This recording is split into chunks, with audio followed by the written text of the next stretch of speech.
Hi, welcome back to my channel. My name is Kat and I like to read dark and weird books. Today I am doing my most anticipated releases for August. There are so many books coming out in August and so many of them sound amazing that I am going to leave my honorable mentions on my Instagram. I will leave it linked down below. Today I am talking about the 15 books which are at the very top of my list. I have them separated into categories: horror, mystery thriller, sci-fi dystopia, fantasy, and one romance. So without further ado, let's get into it because I have so many to talk about. So first, let's talk about the horror category. I want to talk about Words Made of Flesh by R.A. Busby, out July 11th. This is by the same author as You Will Speak for the Dead, which is a book I just read. I haven't even reviewed it yet. It's going to be in my July wrap-up part 2. I really enjoyed it. It had body horror, so I'm interested in this author. And then tell me that is not one of the sickest covers you've ever seen. So this is set in New Bedford, 1899. Harrison Quire has a problem. Haunted by memories of his lover, he's only lingered on the periphery of life. When he visits the Whisperers Club to hear a few horror stories, he never expects that he'll become one. Late one winter night, he hears old George Burgess tell his tale of an unusual book. The book, Burgess explains, is made of flesh. It is alive and so very hungry. Sounds great. I'm very, very interested in this. Next, I want to talk about Domestication by Shannon Knight, coming out July 23rd. The cover is gruesome. I love it so much. This one's interesting. I requested it on NetGalley. Didn't hear back, and also no one has reviewed it on Goodreads, so I don't know if they're pushing the publication back or not, but it's supposed to come out July 23rd. So it says, when Janie chose the isolated sheep farm, she knew her husband would hunt her down. What she didn't expect was Rob and Howard. Rob rules the farm with the same domination tactics she uses to train dogs, while Howard believes only human supremacists think humans should be treated any differently than other animals. Janie inadvertently jumps out of the frying pan and into the fire. She wishes to leave her old self behind. She wants to transform. Will she devolve into meat, metamorphose into a monster, or transcend beyond her domesticated limitations? Sounds so weird and bizarre and body horror, so I'm very, very interested. Next, we have one that I was just granted on NetGalley, so hopefully I'll be reading it for my July wrap-up part 2. This is Rot by Richard Coiley. It says, she used to be a nurse caring for the sick and wounded, but now she is a prisoner of her own misery, trapped by poverty, despair, and alcoholism. Her life is a nightmare and she has no control over anything. Her body is tormented by gout, her mind by self-loathing. But things are about to get so much worse.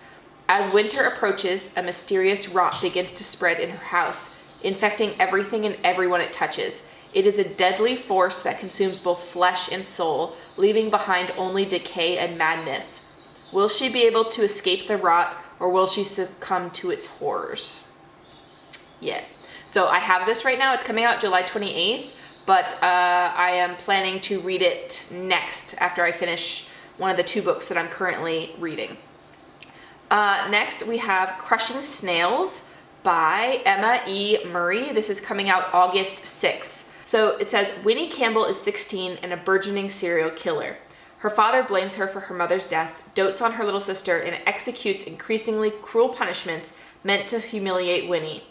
As the punishments morph into torture, she begins fantasizing about regaining some semblance of power, eventually working through her rage by killing small animals. When her violent games escalate and she accidentally kills an infant while babysitting, Winnie gets a taste of power she doesn't want to let go of. Her obsession with killing grows, and so does her fascination for Leah, a girl that reminds her of her younger self. Winnie wants to kill, she wants to die. She wants to be someone other than herself. And killing Leah, a symbolic suicide, could be the key to her metamorphosis. So obviously, this is not going to be for everyone's tastes because it's super dark. There's a bunch of trigger warnings. But I myself, I love an evil child book, but then also there's a child in danger. So I'm fighting against the things that I like and don't like. So yeah, we'll see. Next, we have The Unmothers by Leslie J. Anderson, out August 6th. I am currently reading this right now. I'm about a third of the way through, and this is so interesting and very dark, and I just want to know what the fuck is going on. So this is a folk horror. It's about a female journalist who goes to a small town where it's rumored that a horse gave birth to a human baby. And she wants to interview the young man who is said to be the father of that baby. And the town is really insular, and they're really into horses, and there might be like folk horror forest elements in this as well. So yeah, I'm reading it right now. I'm loving it. So we'll see what happens. And the last horror one I want to talk about is Mystery Lights by Lena Valencia, which, look at that freaking stunning cover. This is also out August 6th. It says, set against the stark background of the Southwest desert, Lena Valencia's Mystery Lights glows with the promise and fear of the world we know and the worlds we don't, following women and girls as they navigate dangers both supernatural and existential. So it's a short story collection, obviously. It says, a marriage between two ghost hunters is threatened when one of them loses her ability to see spirits.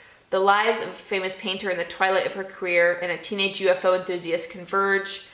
And a slasher flick screenwriter looking for inspiration escapes a pack of wild dogs only to find herself locked in an SUV with a strange man beside her. So they just sound bizarre, and I love that. Next, let's get into the mystery thriller category. First up, we have Don't Tell a Soul by Jessica Huntley. This is currently on NetGalley. You can read it now if you are a reviewer on NetGalley. So you can read it for free right now if you so choose. It says, she thinks she's safe. She couldn't be more wrong. Elle, desperate to escape her abusive home, runs away to a seemingly cute small town where she gets a job as a waitress and meets Vera, who offers her an attic room in her large house. But there is only one rule. Do not go down into the basement. Never, ever, ever. I love a good basement story. It says it's a shocking psychological thriller. So with those, I don't like to know that much about it, and that's the perfect amount. If I have a chance in the next month, I might pick this up. I'm still not quite sure, because I just have so many good books that I'm reading right now. Next, we have Blood Like Mine by Stuart Neville. This one I just got on audio, so I will be listening to this after my current audiobook, and I'm very excited. It says, this is about a mother taking desperate measures to protect her daughter in a sinister, blood-chilling highway pursuit across the American West.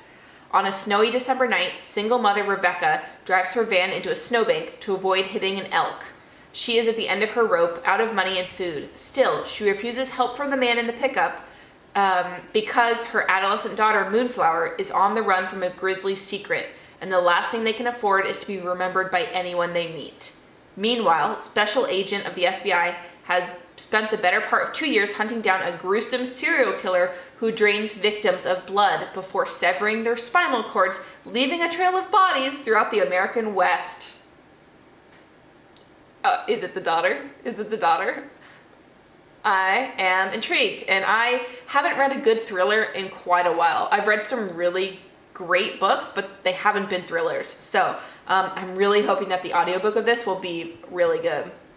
And then we have a sequel on here, which is rare, but I really loved the first book. This is Dear Hanna by Zoje Stage, coming out August 13th. This is the follow-up to Baby Teeth, which is probably one of my top 2 evil children books of all time. So this is where the sociopath is now grown up into an adult, and she is a mother. And she's talking about her daughter Joelle is beginning to change in ways that don't suit Hanna, the mother's purposes. Her carefully planned existence threatens to come apart. With life slipping out of her control, Hanna reverts to old habits, determined to manipulate the events and people around her. The only thing worse than a baby sociopath is a fully grown one. That line alone, give it to me. I really, really want to read this. And the last one in the mystery thriller category is My Daughter's Revenge by Natali Simmonds. Again, potentially evil child. His death is reported on the morning news. The man my daughter's been dating, dead, gone. I blinked slowly, once, twice, 3 times. The hair on the back of my neck rises as I grip my coffee harder. My breath comes in short bursts. I didn't even know he existed until recently. Leah didn't tell me anything anymore, but I found the letter she hid. I know she fell head over heels for him, that he broke her heart, and that he's dead now. I wish more than anything that the news is only shocking because of who it is and what's happened to him, but I know my daughter too well for that. The first mistake was raising my daughter to be just like me. My second mistake might be what I do to protect her. I'm very intrigued. Next, let's talk about the sci-fi and dystopia category. First, I have Hum by Helen Phillips.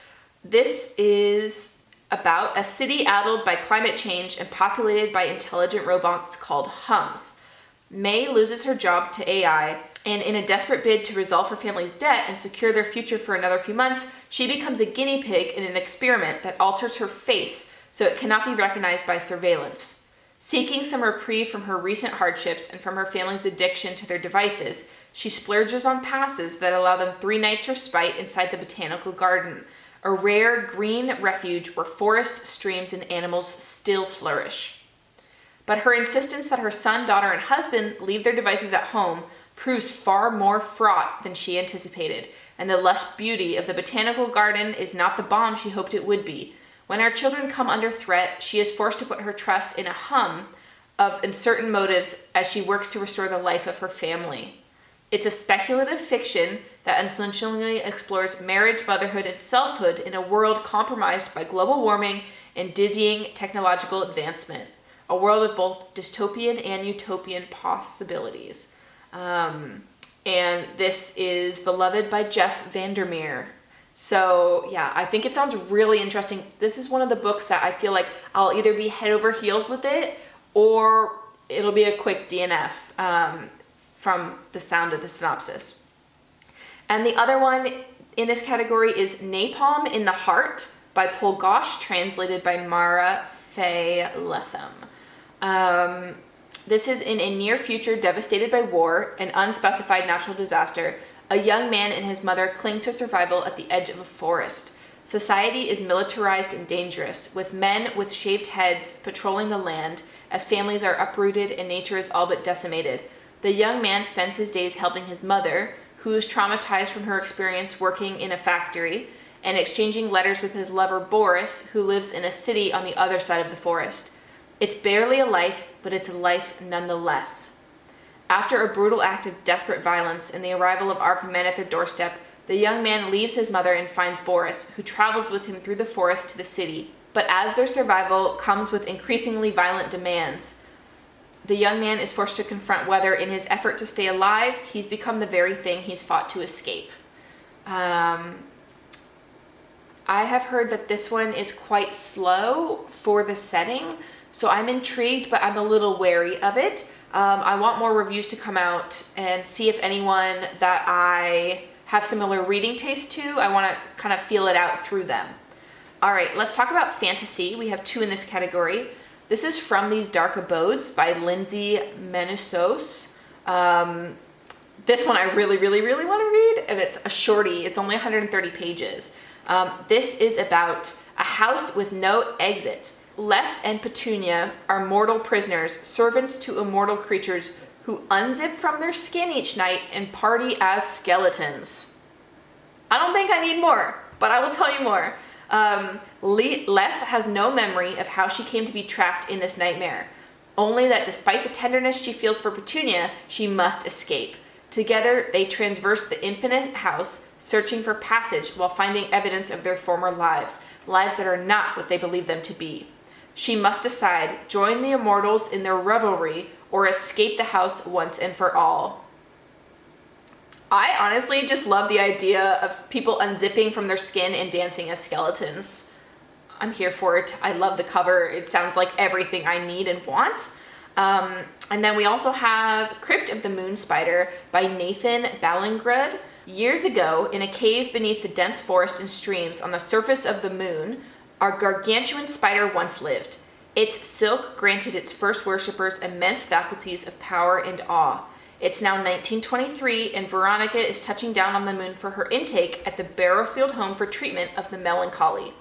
A renowned facility, Dr. Barrington Cull's invasive and highly successful treatments have been lauded by many, and they're so simple. All it takes is a little spider silk in the amygdala, maybe a strand or two in the prefrontal cortex, and perhaps an inch in the hippocampus for near evisceration of those troublesome thoughts and ideas. But trouble lurks in many a mind at this facility, and although the spider's been dead for years, its denizens are not.